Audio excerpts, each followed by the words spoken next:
Welcome to my channel e learning with Arnab sir. আমি এই চ্যানেলে প্রতিনিয়ত মাধ্যমিক, উচ্চ মাধ্যমিক, গ্র্যাজুয়েশন এবং কম্পিটিটিভ লেভেলের স্টাডি মেটেরিয়ালস এবং ফ্রি ক্লাস প্রোভাইড করে থাকি।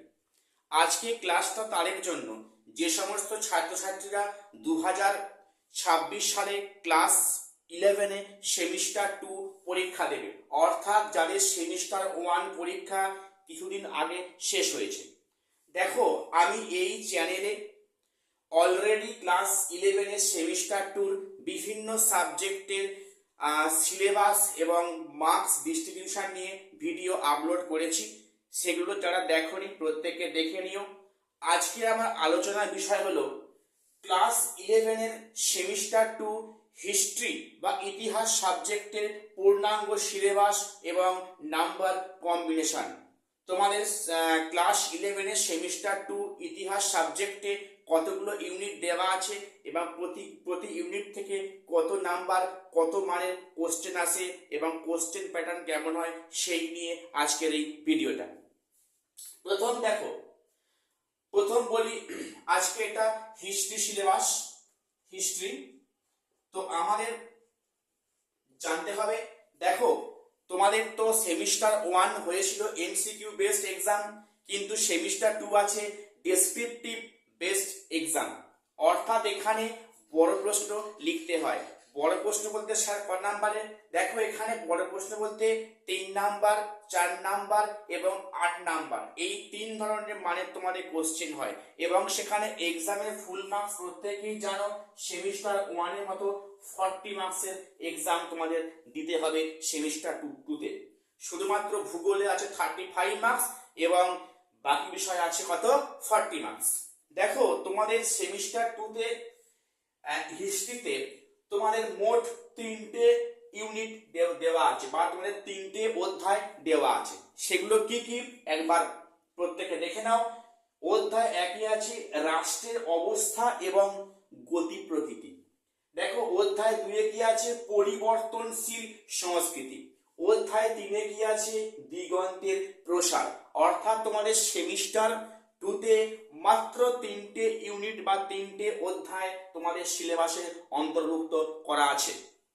তো আমরা দেখব যে এই 3টে যে আমাদের চ্যাপ্টার দেওয়া আছে এর মধ্যে কোন চ্যাপ্টার থেকে কত মার্কসের কোশ্চেন আসবে এবং প্রতিটা কোশ্চেনের মার্ক কত থাকবে। প্রথম বলি, অধ্যায় 1-এ যেখানে নাম আছে রাষ্ট্রের অবস্থা ও গতি প্রকৃতি, এখানে তো তোমাদের মোট নাম্বার আছে 15 মার্কস, অর্থাৎ চ্যাপ্টার 1-এ তোমাদের 15 মার্কসের কোশ্চেন অ্যাটেন্ড করতে হবে। এবারে বলতে হবে যে কিরকম তোমাদের মার্কস এটা থাকবে, ভাগটা দেখে নাও। প্রথম বলি, অধ্যায় 1-এ আছে 3 মার্কসের কোশ্চেন, 4 মার্কসের কোশ্চেন এবং 8 মার্কসের কোশ্চেন। দেখো, সেখানে তোমাদের 3 মার্কসের কোশ্চেন একটা অ্যাটেন্ড করতে হবে যেখানে নাম্বার থাকবে 3 মার্কস। 4 মার্কসের কোশ্চেন তোমাদের একটা অ্যাটেন্ড করতে হবে, সেখানে থাকবে 4 মার্কস এবং তোমাদের 8 মার্কসের কোশ্চেনও একটা করতে হবে যেখানে থাকবে 8 মার্কস। অর্থাৎ এখানে 8-এ 4 দিনে 15 মার্কস তোমাদের হলো চ্যাপ্টার 1 এর মার্কস। ঠিক আছে?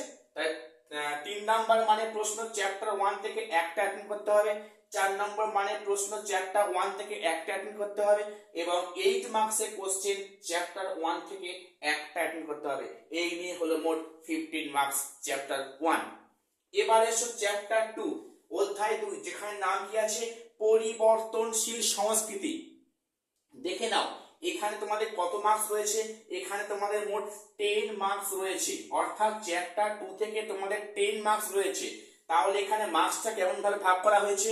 দেখো, এখানে 3 মার্কসের কোশ্চেন এখানে দুটো অ্যাটেন্ড করতে হবে, অর্থাৎ 3 দুগুণে 6 নাম্বার। ভালো করে শুনে নাও, চ্যাপ্টার 2 থেকে তোমাদের 3 মার্কসের কোশ্চেন দুটো অ্যাটেন্ড করতে হবে, 3 দুগুণে 6 নাম্বার এবং এখানে 4 মার্কসের কোশ্চেন একটা অ্যাটেন্ড করতে হবে, সেখানে 4 মার্কস। অর্থাৎ এই 6-4 হলো 10 মার্ক। 10 মার্ক আছে তোমাদের চ্যাপ্টার 2 থেকে।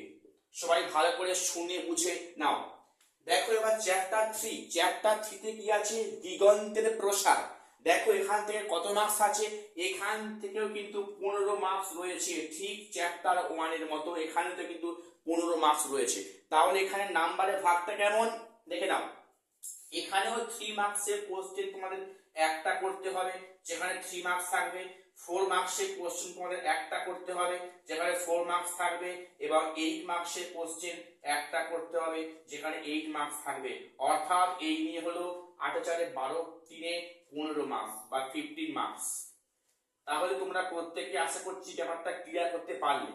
তাহলে তোমাদের 40 মার্কসের মধ্যে অধ্যায় 1 থেকে আছে 15 মার্কস, অধ্যায় 2 থেকে আছে 10 মার্কস, এবং অধ্যায় 3 থেকে আছে 15 মার্কস। অর্থাৎ 15 15 30 10 40, অর্থাৎ এই নিয়ে তোমাদের হলো মোট 40 মার্কসের এক্সাম।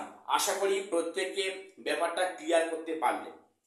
তো আমি এরকম অনেক নিত্য নতুন ভিডিও বিভিন্ন সাবজেক্টে, মাধ্যমিক, উচ্চ মাধ্যমিক, গ্র্যাজুয়েশন, ইভেন কম্পিটিটিভ লেভেলে বিভিন্ন ফ্রি ক্লাস প্রোভাইড করে থাকি।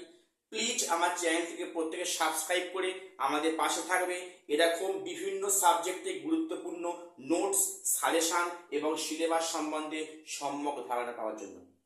তো আজকে ভিডিওগুলো শেষ করলাম, আবার দেখা হচ্ছে পরের কোনো ভিডিওতে।